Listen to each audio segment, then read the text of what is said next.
नमस्कार, मैं हूं संजय शर्मा। आप देख रहे हैं 4 PM न्यूज़ नेटवर्क। जाने माने पत्रकार अभय दुबे जी के साथ मैं रोज शो करता हूं और बहुत बढ़िया बढ़िया मुद्दों पर बात करता हूं। अभय जी बहुत सीनियर जर्नलिस्ट हैं, आप रोज उनको एबीपी चैनल पर देखते हैं। बहुत सारी किताबें लिखी हैं, बहुत अनुभव है उनको। आज मैंने उनसे संघ की पृष्ठभूमि पर चर्चा करी। संघ क्यों मोदी जी के पेच कसना चाहता है। दरअसल 10 सालों से मोदी जी ने संघ के साथ जो किया, संघ सूद सहित वापस करना चाहता है। अब उसने एक व्यूह रचना तैयार की है, बीजेपी का राष्ट्रीय अध्यक्ष कौन होगा, पदाधिकारी कौन होंगे, किस तरह बीजेपी को काम करना चाहिए। जो पकड़ संघ ने भाजपा पे छोड़ दी थी, खत्म कर दी थी, अब दोबारा वो पकड़ फिर से बनाने की बात चल रही है। तो क्या संघ इस मकसद में कामयाब हो पाएगा? क्या संघ इस स्ट्रेटेजी में कामयाब हो पाएगा? बहुत सारे सवाल हैं। अभय दुबे जी के साथ बातचीत में उनके जवाब मिलेंगे आपको। आपसे रिक्वेस्ट है, चैनल को पूरा देखिएगा, इस इंटरव्यू को पूरा देखिएगा, चैनल को ज्वाइन कीजिएगा, सब्सक्राइब करिएगा। चलते हैं अभय दुबे जी के पास। 4 PM न्यूज नेटवर्क में आपका स्वागत है अभय दुबे जी। भास्कर ने आज एक विस्तार से खबर छापी है। खबर में कुछ कुछ इशारे हैं, कुछ कुछ खुलापन है कि संघ क्या क्या चाहता है मोदी जी से। मुझे लगता है कि मोदी जी ने जो 10 सालों तक संघ को ठिकाने लगा रखा था, किनारे कर रखा था, लिफ्ट नहीं देते थे, नो लिफ्ट का बोर्ड लगा दिया था, अब संघ को लग रहा है कि हिसाब किताब बराबर कर दिया जाए साहिब से। क्या लगता है आपको, संघ इतना ज्यादा प्रेशर अचानक क्यों कर रहा है? पहले मोहन भागवत ने बयान दिया, फिर ऑर्गेनाइजर में चिट्ठी लिखी गई और अब कुछ और प्लानिंग चल रही है। चाहता क्या है संघ, देखिए भाजपा? देखिए 4 PM के मंच पे कल हम लोग जब चर्चा कर रहे थे, जो परसों चर्चा कर रहे थे, 2-3 दिन से हम लोग इसी विषय के इर्द गिर्द चर्चा कर रहे हैं। और आपने देखा होगा, मैंने बार बार कहा कि केवल लोकतंत्र के समर्थक और विपक्ष ही नरेंद्र मोदी से उत्पीड़ित नहीं था, राष्ट्रीय स्वयंसेवक संघ भी नरेंद्र मोदी से उत्पीड़ित था। उन्होंने मोहन भागवत का भी दमन किया था, और ये दमन वो मुतवातिर 2015 के बाद से कर रहे थे, और क्रमशः इस दमन की मात्रा और तीव्रता दोनों बढ़ते जा रहे थे। अब दिक्कत की बात यह है, और यहां तक कि राष्ट्रीय स्वयंसेवक संघ नरेंद्र मोदी से आजिज आ चुका था। चुनाव के दौरान जब बैठक हुई थी शीर्ष नेतृत्व की संघ के और भाजपा के, उसमें अमित शाह ने जम के ताल ठोक के दावा किया था कि 325 से कम सीटें नहीं आएंगी। तो जब उनका ये दावा आया और उस बैठक के तुरंत बाद अगले दिन इंडियन एक्सप्रेस में जगत प्रकाश नड्डा का इंटरव्यू आ गया कि संघ से भारतीय जनता पार्टी का कोई नाता नहीं है। जब हम छोटे थे, कमजोर थे, नए नए थे, तब नाता था, अब नाता नहीं है। अब हम बड़े हैं, सक्षम हैं, अब संघ के भाजपा के संचालन में कोई भूमिका नहीं है। तो ये बहुत चौंकाने वाला वक्तव्य था। पहली बार भारतीय जनता पार्टी के राष्ट्रीय अध्यक्ष ने सार्वजनिक रूप से ये बात कही थी। वो इस बात को कई तरीके से लपेट के भी कह सकते थे। उन्होंने इतने डायरेक्ट तरीके से बात कही कि एक्सप्रेस जो अंग्रेजी का अखबार है, उन्होंने उसके हिंदी के शब्दों को उद्धृत किया, ताकि किसी किस्म की कोई गलत, पूरे इंटरव्यू में हिंदी का और कोई शब्द नहीं है, पूरे इंटरव्यू में हिंदी के वही 2-3 वाक्य हैं जो उन्होंने इस विषय के अंदर बोले थे। इटैलिक में छापे गए उसके अंदर। तो इस बात का सबूत है ये कि राष्ट्रीय स्वयंसेवक संघ भाजपा से कितना उत्पीड़ित था। नड्डा के इंटरव्यू के बाद संघ ने योजना बना ली थी कि अगर नरेंद्र मोदी के 350 या 300 से ज्यादा सीटें आई नरेंद्र मोदी की, तो वो क्या करेगा। क्योंकि वो जानता था कि जैसे ही ऐसा होगा, 6 महीने के अंदर अंदर नरेंद्र मोदी बहुत बड़े पैमाने पर दूसरे दलों से अपने दल में नेताओं का और कार्यकर्ताओं का आयात करेंगे, और भारतीय जनता पार्टी में सभी प्रमुख जगहों पर इन लोगों को बैठा दिया जाएगा। ये लोग मोदी और शाह के प्रति वफादार होंगे, राष्ट्रीय स्वयंसेवक संघ या हिंदुत्व की विचारधारा के प्रति वफादार नहीं होंगे। वो समझ गए थे कि अब भाजपा हमारे यहाँ से पूरी तरह निकल चुकी है, और इस चुनाव के नतीजों के बाद में वो अंतिम कह सकते हैं प्रकरण होगा, जब अंतिम दिन होंगे जब भारतीय जनता पार्टी का कोई राष्ट्रीय स्वयंसेवक संघ से नाता रहेगा। इसकी तैयारी उन्होंने पूरी कर ली थी संघ ने कि इस परिस्थिति का वो सामना कैसे करेंगे। उन्होंने योजना बना ली थी कि किस तरह क्रम से वो अपने प्रचारकों को भाजपा से बुलाना शुरू करेंगे। हालांकि उन्हें यकीन नहीं था कि ये भाजपा से बुलाए गए प्रचारक उनके किसी काम के होंगे कि नहीं होंगे। ये इसमें से बहुत से प्रचारक तो ऐसे हैं जो संगठन मंत्री के पदों पर काम कर रहे हैं। ये पिछले 40 साल से काम कर रहे हैं भाजपा में, 30-40 साल से जनसंघ और उसके बाद से भाजपा में काम कर रहे हैं। अब तो वो 6 साल तक अटल बिहारी वाजपेयी की सत्ता रही, 10 साल तक नरेंद्र मोदी की सत्ता रही, तो 16 साल से तो वो सत्ता के नजदीक रहने के या सत्ता में लिप्त रहने के आदी हो चुके हैं। जब आप इंडिया इंटरनेशनल सेंटर में जाएंगे और देखेंगे वहां के बार में ऐसे कई लोग बैठे हुए वाइन पी रहे हैं, जो कि एक जमाने में राष्ट्रीय स्वयंसेवक संघ में थे और उनकी जिंदगी बड़ी किफायती किस्म की जिंदगी थी, लेकिन सत्ता से लगातार नजदीकियां रहने के कारण, मैं इसको एक रूपक की तरह इस्तेमाल कर रहा हूं, किसी व्यक्ति के खिलाफ नहीं, नजदीकियां रहने का उनका जीवन बदल गया है। यहाँ तक राष्ट्रीय स्वयंसेवक संघ में बहुत बड़े पैमाने पर धन संपत्ति का आगमन हुआ है। लेकिन अब स्थिति यह है कि अगर संघ इन प्रवक्ताओं को धीरे धीरे करके बुलाता भी, तो भाजपा में उसकी क्या प्रतिक्रिया होती है, किस तरीके से करते हैं, ये बात की बात है। लेकिन जैसे ही मोदी 240 पर रुके, जैसे ही मतदाताओं ने मोदी को 240 पर रोक दिया, वैसे ही संघ ने अपनी इस योजना को किनारे रख दिया और वो फिर से भारतीय जनता पार्टी पर अपना दबदबा कायम करने की मुहिम में चल निकला। अब आप देखिए क्रमशः सारे काम होने लगे। भागवत साहब ने एक बयान दिया, नागपुर में थे, जो संघ का जो वर्ग कार्यकर्ता विकास वर्ग होता है, उसमें भाषण दे रहे थे। वो चाहते तो वहां इस तरह का वक्तव्य नहीं भी दे सकते थे। उस कार्यक्रम के भाषण में तो आमतौर पर स्वयंसेवक, अच्छा स्वयंसेवक कैसा होना चाहिए, इसके ऊपर वक्तव्य दिया जाता है, लेकिन उन्होंने एक पॉलिटिकल स्टेटमेंट दिया। फिर रतन शारदा ने ऑर्गेनाइजर में लिख दिया। उसके बाद टीवी के ऊपर बहस शुरू हो गई। आज स्थिति यह है कि पूरी की पूरी भारतीय जनता पार्टी पुनर्संगठित होने के कगार पर खड़ी हुई है। भाजपा में इस बात पर गहरा विचार चल रहा है कि हम एक नेता के रुतबे और दबदबे के इर्द गिर्द पूरी पार्टी को चलाने की प्रवृत्ति को कैसे छोड़ें। इस चक्कर में हुआ क्या है कि जो भाजपा का कार्यकर्ता था, वो केवल एक कारपोरेट सिस्टम बन गया भारतीय जनता पार्टी के अंदर। इसमें ऊपर से आदेश आते हैं, नीचे तक आदेश जाते हैं, सब लोग उस आदेश के मुताबिक काम करते हैं। तो अब केंद्र सरकार की योजनाओं का प्रचार करना है, नरेंद्र मोदी की क्या खूबियां हैं, उनका व्यक्तित्व कितना चमकदार है, क्यों वो भारत में और दुनिया भर के सबसे लोकप्रिय नेता हैं, इसका प्रचार उन्हें करते रहना है। यही सब भाजपा के कार्यकर्ता करने में जुट गए। उनकी जो राजनीतिक बुद्धि थी वो कुंद हो गई।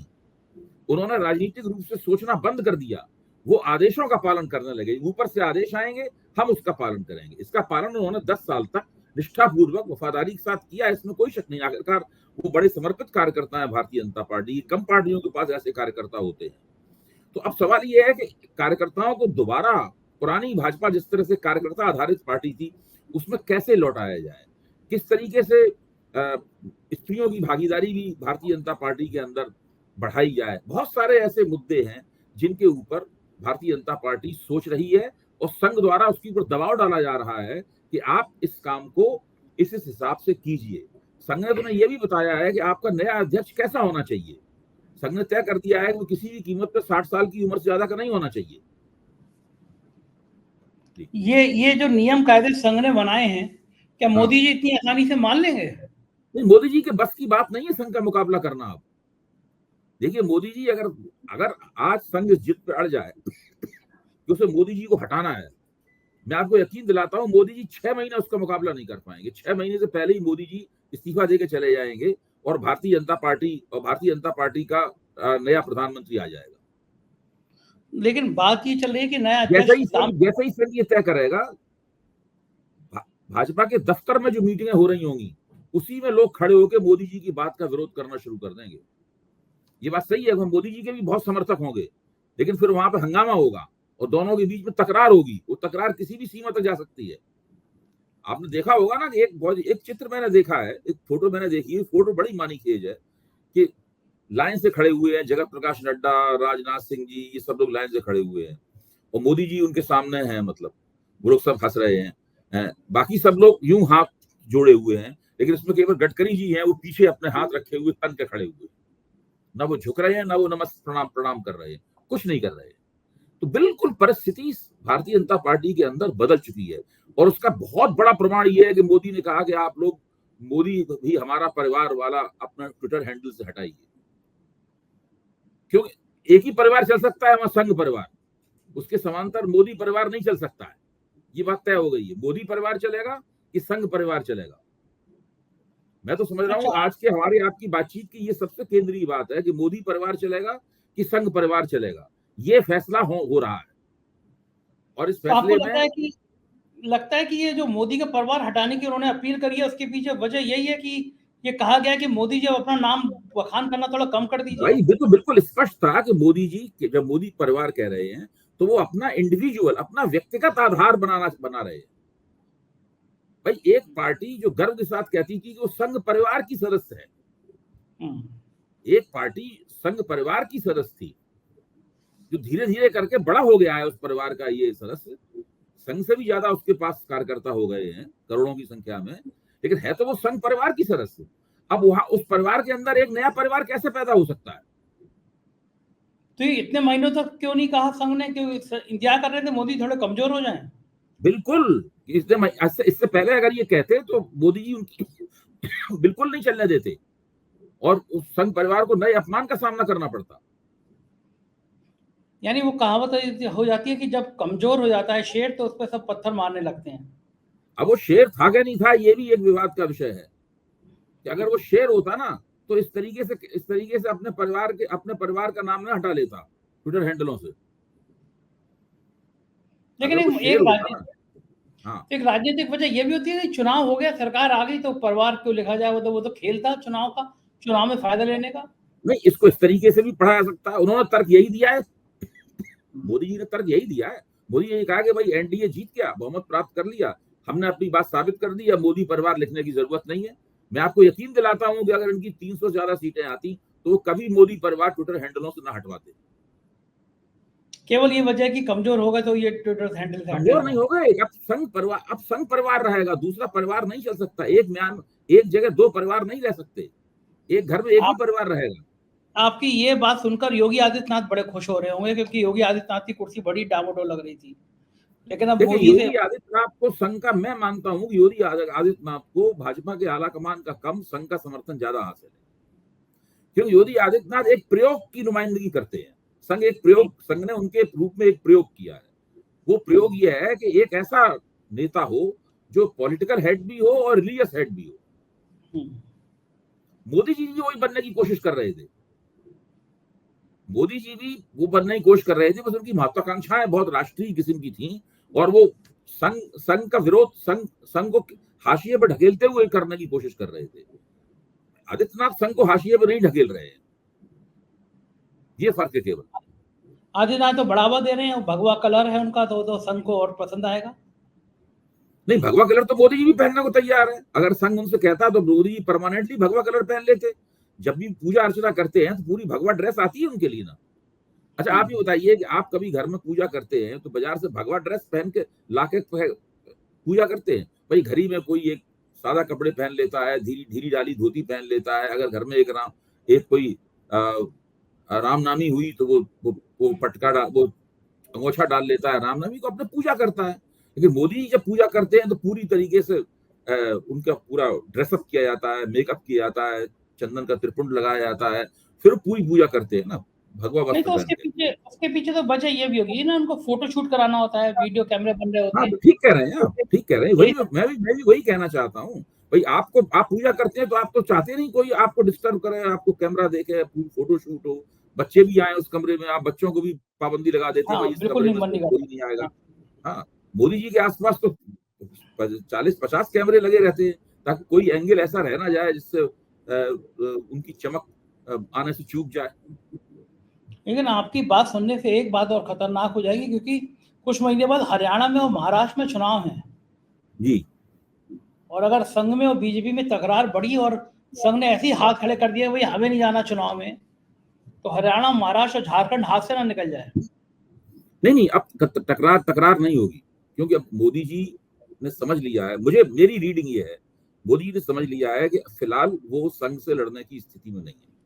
संघ ने भी समझ लिया है कि अब ये हमारी उपेक्षा नहीं कर सकते। अब आप देखिए, बातें धीरे धीरे निकल के आएंगी। जो भारतीय जनता पार्टी के मंत्री हैं और उनके मंत्रालय हैं, उनके अंदर संघ के लोगों की नियुक्तियां ज्यादा बढ़ जाएंगी। अच्छा। हाँ, बिल्कुल। अभी तक मोदी जी लगातार कोशिश करते थे कि संघ के लोगों की नियुक्तियां, पॉइंटमैन, ओएसडी के तौर पर लोग नियुक्त होते हैं ना, उनकी नियुक्तियां कम से कम हो। श्यामलाल यादव ने इंडियन एक्सप्रेस में एक पूरी रिपोर्ट छापी थी जिसमें उन्होंने तुलना की थी कि अटल बिहारी वाजपेयी के जमाने में संघ के लोग सरकार में कितने होते थे। ये करीब साल भर पहले रिपोर्ट आई थी। और मोदी जी के जमाने में सरकार में संघ के कितने लोग हैं। उन्होंने पाया था कि मोदी जी के जमाने में, अटल जी के जमाने के मुकाबले संघ के कहीं कम लोग हैं। संघ को कट करने की कोशिश, उसी का नतीजा था। क्या लग रहा है आपको, ये बिहार, महाराष्ट्र, झारखंड के चुनाव में फिर क्या रणनीति बनेगी? क्योंकि अभी आप देखिए ना, इतना जो बार बार चर्चाएं चल रही हैं, वो चर्चाएं को ठीक तो नहीं है कम से कम नई सरकार के लिए। देखिए, भारतीय जनता पार्टी का जो अभी तुरंत समझ में आ रही है रणनीति, हालांकि अभी बहुत जल्दी है किसी चीज के बारे में कुछ कहना, आदिवासी वोटों पे बड़ा फोकस हो। उन्होंने छत्तीसगढ़ में एक आदिवासी मुख्यमंत्री दे दिया है, उड़ीसा में भी उन्होंने एक आदिवासी मुख्यमंत्री दे दिया है, और झारखंड और महाराष्ट्र, इन दोनों जगहों पे आदिवासी आबादी अच्छी खासी है। हरियाणा में तो बिल्कुल नहीं है, लेकिन इन दोनों जगहों पे आदिवासी आबादी अच्छी खासी है, तो वहां पे उसको वो प्रभावित करना चाहते हैं। हरियाणा के लिए इनको एक बिल्कुल नई किस्म की रणनीति बनानी होगी। हरियाणा में संघ काम तो बहुत दिनों से कर रहा है, लेकिन संघ का कोई खास ऐसा समाज के ऊपर प्रभाव नहीं है। वहां शाखाएं वाखाएं भी बहुत लगती हैं। मोदी जी भी एक जमाने में हरियाणा के इंचार्ज होते थे, मनोहर लाल खट्टर भी संघ से आए हुए हैं, कोई प्रभाव नहीं है वहां पर। भारतीय जनता पार्टी फिर पूरी कोशिश करेगी कि जाट वर्सेस नॉन जाट करे और किसी तरीके से जाटों के वोट बढ़ जाए। इसके अलावा हरियाणा में उसके पास और कोई रणनीति नहीं है। एक दो बार, पहली बार रणनीति काफी काम हुई थी, दूसरी बार बहुत कम कम काम आई, तो वो गठजोड़ सरकारों ने बनानी पड़ी, और तीसरी बार मैं समझता हूँ कि ये रणनीति मुंह के बल गिरेगी। मोहनलाल खट्टर को इन्होंने इतना जबरदस्त 2 विभाग दिए हैं, उसके पीछे कारण यही है कि वो हरियाणा में संदेश देना चाहते हैं कि भाई देखो हमने हरियाणा के आदमी को, हरियाणा के पूर्व सीएम को कितने इंपॉर्टेंस दे रखी है। बिल्कुल बिल्कुल बिल्कुल, आपने ठीक कहा। वो उनका पूरा जो दृष्टिकोण है वो यही है कि हरियाणा, और 2 उन्होंने और मंत्री बनाए हैं, वो भी उसी किस्म के उनसे भी यही बात निकल के आती है। उन्होंने कृष्णपाल गुर्जर को मंत्री बनाया है, उन्होंने उनसे भी यही बात निकल के आती है कि जो जाट, गैर जाट मतदाता है उसको कैसे प्रभावित किया जाए, ओबीसी मतदाता तक कैसे पहुंचा जाए, हरियाणा का ओबीसी मतदाता तक कैसे पहुंचा जाए, और दूसरे गैर ओबीसी और गैर जाट मतदाता है, पंजाबी, खत्री, ये जो मतदाता है, व्यापारी, उस तक कैसे पहुंचा जाए और कैसे फिर से उन्हें अपने पाले में लिया जाए, यही कोशिश है उनकी। लेकिन क्योंकि जैसे ही महाराष्ट्र विधानसभा का चुनाव होगा ना, तो विधानसभा के चुनाव में इस बात के काफी अंदेशे हैं कि कई जाट नेता भी तरह तरह की मांग करेंगे कांग्रेस से, और बहुत से जाट नेता हैं भी, जैसे चौटाला परिवार है पूरा, उसके भी कई खंड हो चुके हैं, तो ये सब शुरू हो जाएगा हरियाणा में। लेकिन महाराष्ट्र में तो आसान लग नहीं रहा बीजेपी के लिए, क्योंकि महाराष्ट्र में तो स्थितियां दिन पर दिन खराब होती आ रही है। शिंदे ने तो बयान भी दे दिया कि भाई आपने 400 पार का खेल किया था, इस 400 पार के चक्कर में हम हार गए। नहीं, महाराष्ट्र में तो भारतीय जनता पार्टी की दुर्गति हो चुकी है। मैंने कल कहा भी है एक जगह कि उत्तर प्रदेश में भाजपा को नहीं पता था कि वो अपने पैरों पर कुल्हाड़ी मार रही है लेकिन महाराष्ट्र में उसे पता था कि अपने पैरों पर कुल्हाड़ी मार रही है, और उसने महाराष्ट्र में जानबूझ के अपने पैरों पर कुल्हाड़ी मारी, और इससे बहुत भारतीय जनता पार्टी को नुकसान हुआ है। मुझे तो लगता है कि हो सकता है कि सबसे पहले आदमी जो एनडीए से छिटके हैं वो अजित पवार छिटके, उसके बाद में ये भी कर सकते हैं जो एकनाथ शिंदे हैं, एकनाथ शिंदे भी ये सोच सकते हैं कि क्या वो दोबारा उद्धव ठाकरे के पास वापस चले जाएं, क्योंकि भारतीय जनता पार्टी के भीतर ये सारा का सारा जो तोड़फोड़ हुई थी, ये सब लोकसभा चुनाव लड़ने के लिए हुई थी मुख्य तौर पर। मैं नहीं मानता हूं विधानसभा चुनाव लड़ने के लिए हुई होगी। हो सकता है कि फडणवीस हमेशा से इस बात के हामी रहे हैं कि अकेले भाजपा चुनाव लड़े। महाराष्ट्र भाजपा में खड़से इस बात के हामी रहे हैं कि भाजपा एक साथ अकेली चुनाव लड़े। तो हो सकता है कि भाजपा में अकेले चुनाव लड़ने वाली लाबी महाराष्ट्र में बहुत हावी हो जाए और वो आला कमान से कहे कि किसी समझौता करने की जरूरत नहीं है, हम अकेले चुनाव लड़ेंगे। ऐसी स्थिति में फिर शिवसेना, जिसको आप महाविकास अघाड़ी कहते हैं, वो अजित पवार की और एकनाथ शिंदे की वापसी के बाद बहुत मजबूत हो जाएगा और सबका भाजपा से अकेले मुकाबला होगा। अच्छा, गडकरी की महाराष्ट्र में कोई भूमिका नहीं रहेगी? गडकरी भी महाराष्ट्र से आते हैं, उनकी भूमिका नहीं रहेगी? गडकरी की क्या भूमिका रहेगी? गडकरी ने महाराष्ट्र की राजनीति तो बहुत मुद्दतों पहले करनी बंद कर दी है।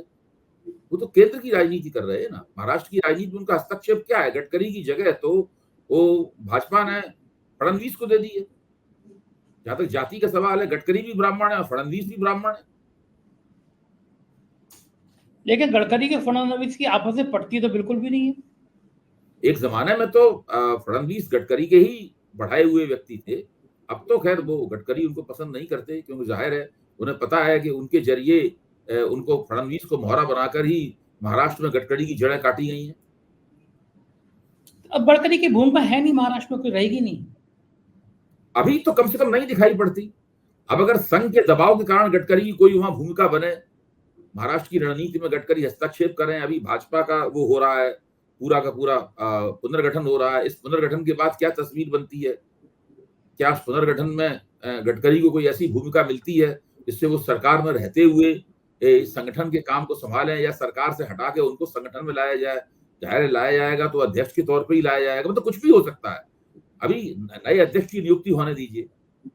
अभी अच्छा, स्पीकर को लेकर इतना क्यों लेट हो रहा है मामला? क्यों डेट फाइनल नहीं हो रही? कौन स्पीकर बनेगा? क्योंकि उसकी मांग है तेलुगु देशम की, स्पीकर हमारा होना चाहिए। तो ये विवाद भाजपा ने न मानी है, ना तेलुगु देशम ने छोड़ी है मांग। क्या होगा? अब तो दिन कम बचे हैं। हाँ, दिन तो बहुत कम बचे हैं, अब एक जल्दी फैसला होगा। क्या लग रहा है आपको? भारतीय जनता पार्टी स्पीकर का पद नहीं छोड़ेगी, मुझे लगता है। इस स्थिति में तेलुगु देशम क्या करेगा? तेलुगु देशम और जनता दल यूनाइटेड जो है, इनकी इस प्रॉब्लम यह है कि इनके पास सीटें बहुत कम है। इन दोनों के पास मिला कुल 28 सीटें हैं। अच्छा, अब ये दोनों ही अगर मान लीजिए इंडिया गठबंधन में चले जाएं, तब भी इंडिया गठबंधन बहुमत के नजदीक नहीं पहुंचता। 272 नहीं होती इंडिया गठबंधन की सीटें, तब भी बहुमत से खासे दूर रहेंगे भाई। इनके अभी इंडिया गठबंधन शायद 234 है ना, अगर 28 पहुंच जाएंगे, 242 और 20 262 ही होंगे इनके, तब भी ये बहुमत से 10 सीटें कम रह जाएंगी। तो अभी इनको ये नहीं लगता कि अगर ये भाजपा का साथ छोड़ देंगे तो तुरंत इंडिया गठबंधन की सरकार बन पाएगी, इसमें उन्हें शक है। बीजेपी भी समझती है इसीलिए इनको इनकी बात मानेगी नहीं कि जाएंगे कहां। हाँ, बीजेपी कम से कम गृह मंत्री के पद के लिए, रक्षा मंत्री के पद के लिए, यानी जो cabinet committee of spawn security होती है, उसमें जो 5 बड़े मंत्री होते हैं, वो तो इनको नहीं देगी किसी कीमत पे, और न ही भारतीय जनता पार्टी इनको स्पीकर का पद देगी। तो इनकी स्थिति तो ये हो गई कि ये ना खा सकते और ना फैला सकते। अभी देखिए, अभी तो स्थिति इनकी यही है कि जितना ये खा सकेंगे उतना खाएंगे। अभी तो जो उन्हें मंत्रालय मिल गए हैं, उन मंत्रालयों में बैठेंगे, फिर देखेंगे कि उन मंत्रालयों का इस्तेमाल वो कैसे कर सकते हैं। अभी दोनों को अपनी अपनी राज्य सरकारें भी चलानी है, तो केंद्र सरकार के साथ रहना भी उन्हें जरूरी है। वो ये भी देखेंगे क्या केंद्र सरकार अगर विशेष दर्जा नहीं दे रहा है, विशेष दर्जा तो नहीं मिलेगा क्योंकि फाइनेंस कमीशन इसके खिलाफ कह चुका है कि केवल पहाड़ी राज्यों को विशेष दर्जा दिया जाएगा, तो एक विशेष पैकेज की उम्मीद ये लोग कर रहे हैं कि इन्हें मिलेगा। तो ये सब देखेंगे। अभी 5-6 महीने का वक्त है, फिर विधानसभा चुनाव शुरू हो जाएंगे। विधानसभा चुनाव के परिणाम भी फिर इनकी राय को प्रभावित करेंगे। अभी ये थोड़ा सा वेट एंड वॉच वाली सिचुएशन में रहेंगे। कांग्रेस की स्ट्रेटेजी क्या होगी इस बीच? कांग्रेस की स्ट्रेटजी होगी कि विपक्ष के नेता के तौर पर धमाकेदार काम करें। अभी देखिए, संसद 25 से 26 तारीख से शुरू होगी और फिर टक्कर शुरू होगी जबरदस्त, क्योंकि भारत के संसदीय इतिहास में इतना मजबूत विपक्ष कभी नहीं रहा जितना इस वक्त। ये बड़ा प्रेशर ग्रुप की तरह काम करेगा। विपक्ष को प्रेशर ग्रुप कहना ठीक नहीं है, क्योंकि प्रेशर ग्रुप जो होता है वो किसी एक संगठन के भीतर होता है। विपक्ष मतलब प्रेशर ग्रुप की थीसिस जो है वो एक संगठन के भीतर जो लॉबीज होती हैं वो प्रेशर ग्रुप की तरह फंक्शन करती हैं। विपक्ष तो अपने आप में, विपक्ष सदन के पटल पर अपनी एकता कैसे स्थापित करता है, सवाल इस बात का है। कैसे विपक्ष वहां पर सरकार के प्रस्तावों का खंडन करता है, कैसे नए नए मुद्दे उठाता है, उसका पूरा संघर्ष करने का सरकार को। एक जमाना था जब 147 विपक्षी सांसदों को उन्होंने संसद के बाहर कर दिया था। अब क्या करेंगे ये? क्या आप वो कर पाएंगे वैसा? वो ये सवाल है। बिल्कुल ठीक बात है, और ये सब चीजें चलती रहेंगी, हम आपसे बातचीत करते रहेंगे। और एक और थोड़ी सी बात बता दूं, जैसे जैसे ये राज्यों को हारेंगे, हरियाणा हारेंगे, महाराष्ट्र हारेंगे, झारखंड हारेंगे, बिहार हारेंगे, दिल्ली हारेंगे, वैसे वैसे इनकी राज्यसभा में भी स्थिति और कमजोर होती चली जाएगी। लेकिन ये कैसे पता हारेंगे होता है जीत जाए? जो आज की स्थिति है इन 5 राज्यों में इनके जीतने की संभावना बहुत कम है। चुनाव में कुछ भी हो सकता है, बात सही है अभी, लेकिन आज भारतीय जनता पार्टी के यहाँ जीतने की संभावना, गुजरात का चुनाव नहीं है, ये मध्य प्रदेश का चुनाव, छत्तीसगढ़ का चुनाव नहीं है। अभी तो इनकी स्थिति पांचों राज्यों में कमजोर है। सही, बिल्कुल सही बात है अभय जी, बहुत बहुत शुक्रिया, आपने इतना समय दिया, आभार, थैंक यू। तो सुना आपने अभय दुबे जी की बात, और ये वो मान रहे थे कि संघ को जितना परेशान किया गया, संघ को जितना अकेला किया गया, संघ अब सारे हिसाब किताब बराबर करेगा। आपका क्या मानना है जरूर बताइएगा, साथ बने रहिएगा, शुक्रिया, थैंक यू।